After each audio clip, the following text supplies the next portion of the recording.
Okay, and the final lecture for this first week is about anesthetic agents. I know we aren't anesthetists, and certainly I don't want you to know this as well as I would expect, like if I was teaching a group of CRNAs, which I don't do, but I do work with a lot of them, so I kind of know somewhat what they do. And I think that PAs are so involved in all types of surgical groups and surgical care at this point that it's good for you just to have an idea of what people get during surgery. So I really want to just cover things briefly on general anesthesia and what kind of drugs they're using and like what to expect in the pre-op, post-op, and everything like that. So, and because it doesn't really fit in anywhere else and it affects the central nervous system, I threw it into neurology. So here we go. General anesthesia is basically unconsciousness, amnesia, analgesia, inhibition of autonomic reflexes, and skeletal muscle relaxation. There isn't a single drug on the market that can do all those things at once, so we have to give some combination of things.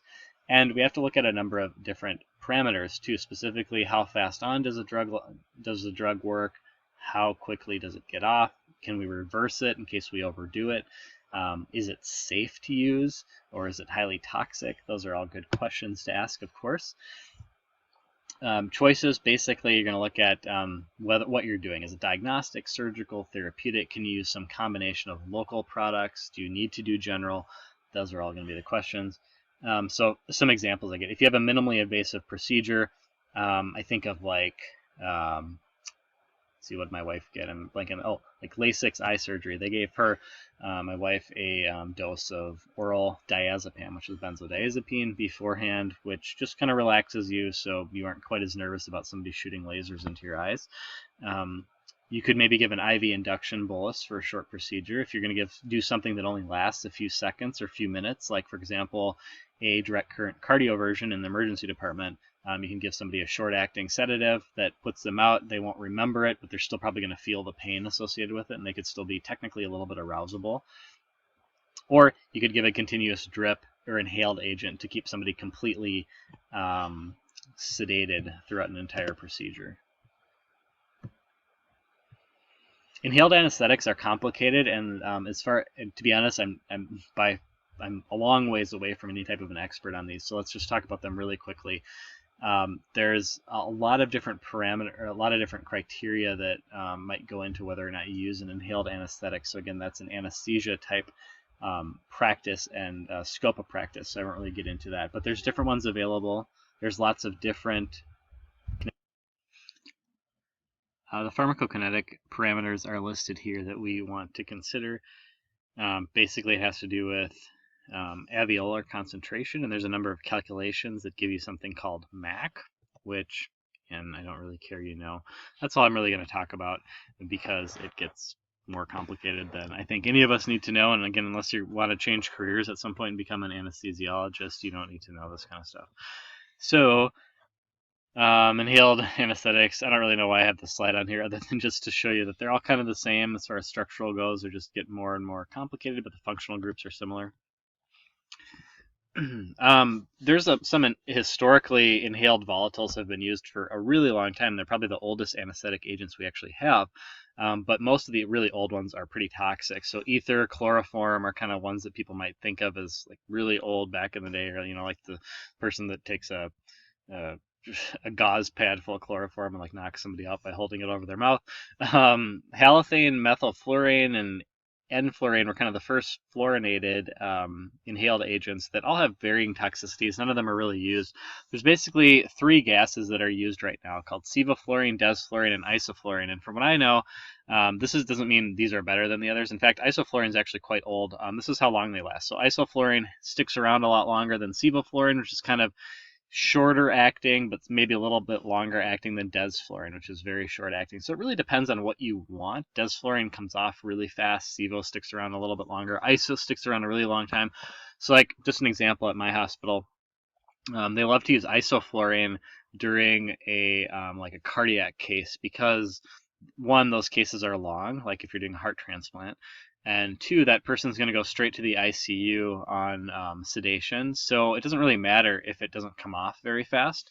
Whereas if you had like somebody who was getting a hip replacement and who was going up and you want them to be awake and conscious later in the day, that's probably not a great option for that. The nice thing is isoflurane's old and it's like dirt cheap. It's pennies compared to Sevo and Des, which are kind of expensive. So again, that's all the insight I really have into gases, and that's probably more than most pharmacists know because we don't really learn about this stuff in school. So anyway, I just pass on that to you guys. You might hear about this being used, but the most impact it probably affects us, again, non-anesthesia providers, is going to be for like PACU care, post-anesthesia care, and how awake they are once they get to the floor, type of thing. The general mechanism is they're altering different types of channels in the brain using acetylcholine, GABA, and glutamate, all types of different mechanisms there. The mechanisms are really muddy when it comes to these, so that's really the best I'm going to do, and that's all I really care. I will not ask you a single question about inhaled gases on the exam, because I just don't think it's worth you knowing. Fill up your brain with something else. Okay, next. Yep, nitrous oxide and xenon, don't care about, I'm going to skip those ones. And here's a bunch of other stuff about them. It talks about minimal alveolar concentration in MAC, what that actually is. Again, if you care about this and want to read through this, go for it. I'm not going to waste my breath because, again, not going to test you, and you honestly don't need to know this. Okay. Where are we going? So what happens to a patient when we put them under general anesthesia? Whether you're using a gas or an IV drug or whatever you're doing, basically the patient's going to sort of get an initial excitation phase, basically due to being intoxicated, and then they're going to lose consciousness. And obviously that's quicker, depends on the dose you give them. Some doses might not get the patient all the way there. And so that's where the art of anesthesia and sedation comes into play. How much you need to give a person to get them sedated enough where you can do your procedure, but not kill them, right?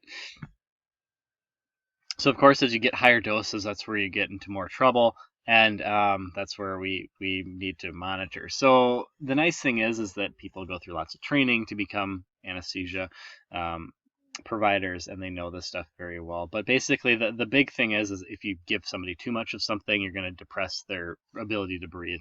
But patient variability can be kind of all over the place depending on what the drug is. The ideal agent is that we have something that's pretty consistent across most patients, so it has low variability so that we can predict and give a standard dose, but that's just not always the case.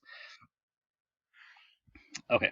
If ED95s and ED50s, we'll get back to that in toxicology, that means the effective dose for 95% of patients and effective dose for 50% of patients.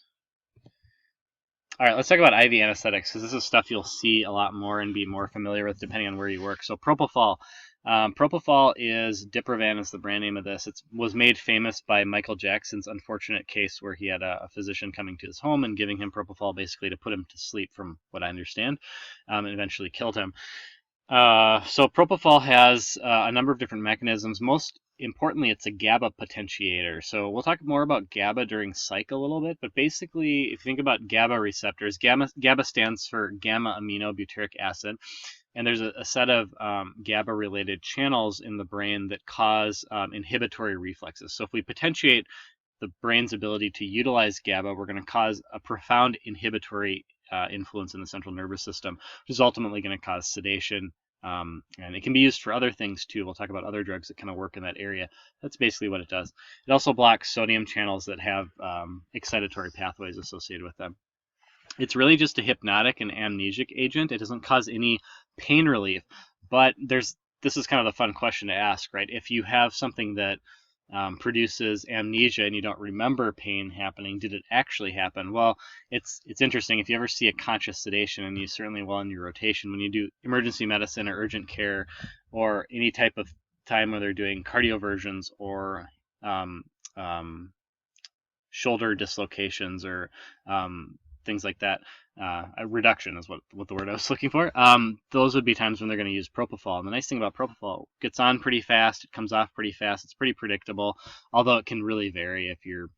I've seen young, healthy, big guys go down really fast on short doses. I've seen older people need a lot. Sometimes if you're a heavy drinker or substance abuser, Propofol doesn't work quite as well. So there's some interesting variability there, but usually the dosing's weight-based. It works pretty straightforward. And we'll talk more about Propofol during emergency medicine and some of the nuances with it. But basically, it's a really popular sedative agent.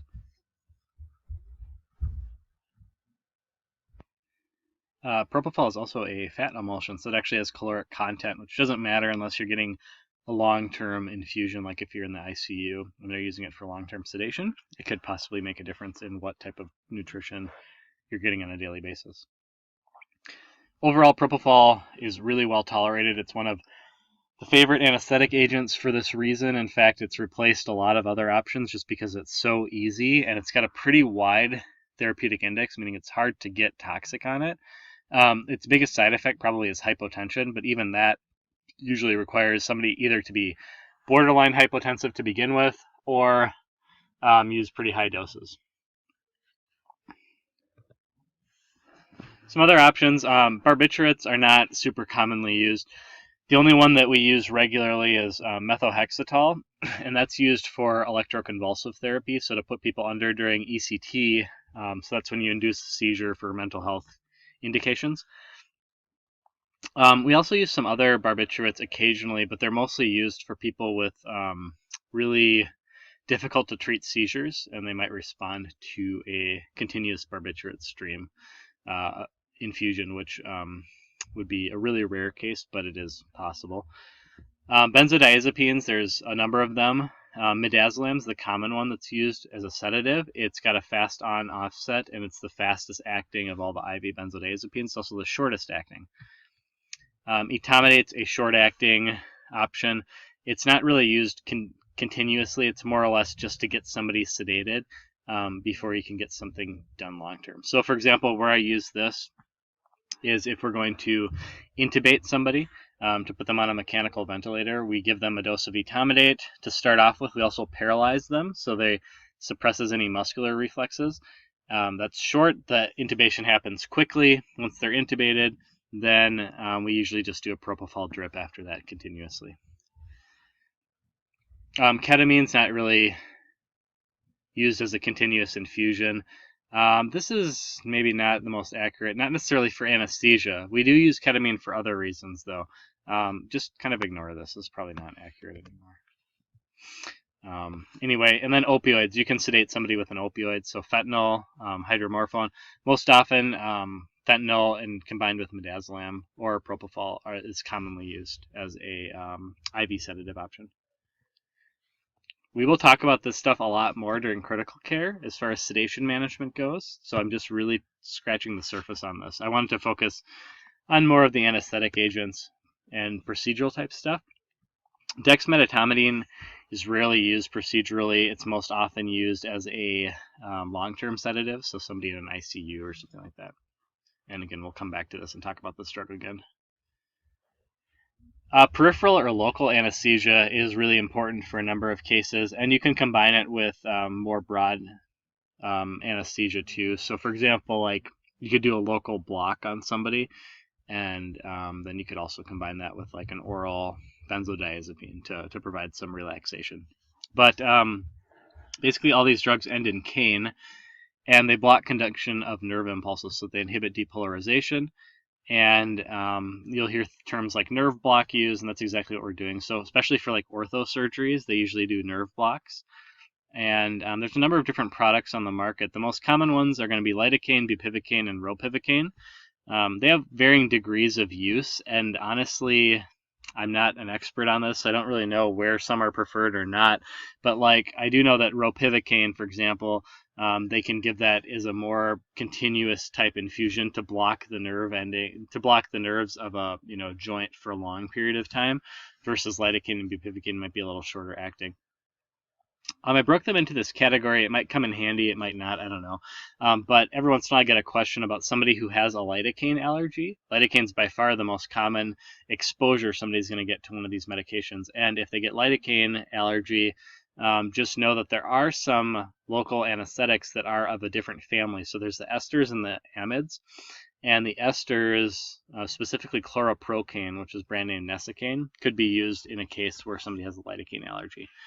So that might be one to keep in your back pocket in case it ever comes up. Probably won't, but it's one of those oddball pearls that sometimes occasionally presents itself. And that's all I really wanted to know. From this lecture, I don't want you to know very much at all for an exam. Be able to recognize like a peripheral local anesthetic, be able to recognize propofol. Other than that, that's it from this one. So To sum up the 3 lectures for today, we're really looking at a couple of things. So I kind of gave you what I want you to know from this one. This one very light. Stroke care, you might have to dig out your antiplatelet knowledge and refresh on that, but know your antiplatelets, know how we manage the diseases and which diseases we want to manage, like statin therapy, antihypertensives, diabetic care, those types of things, and how important that is to treating a stroke patient. And I won't test you on alteplase for this exam. We'll come back to that during emergency medicine. It's more applicable there. And then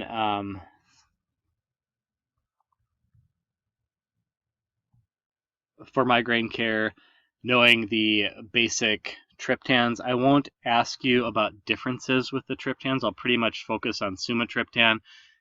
What I would want you to know, if is just the basic side effects that you get with a triptan. That sumatriptan comes as a sub-Q formulation.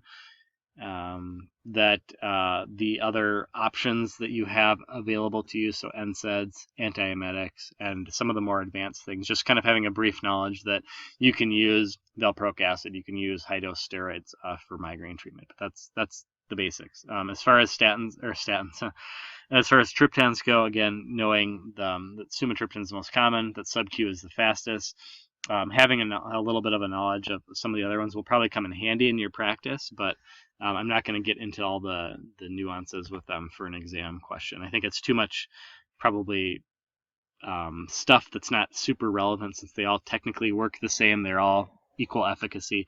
I don't really want you to spend a lot of time on that, but for your practice in real life, if you deal with a lot of migraines, you will probably encounter that. So again, kind of having that resource in the back of your head. But from an exam, I won't test you on those specifics. Just knowing the basics of triptans, how they work, side effects as a class, what we do with them, and knowing that sumatriptan has a few more options than the other ones. So that's it for this week's module, and I'll see you or talk to you again shortly.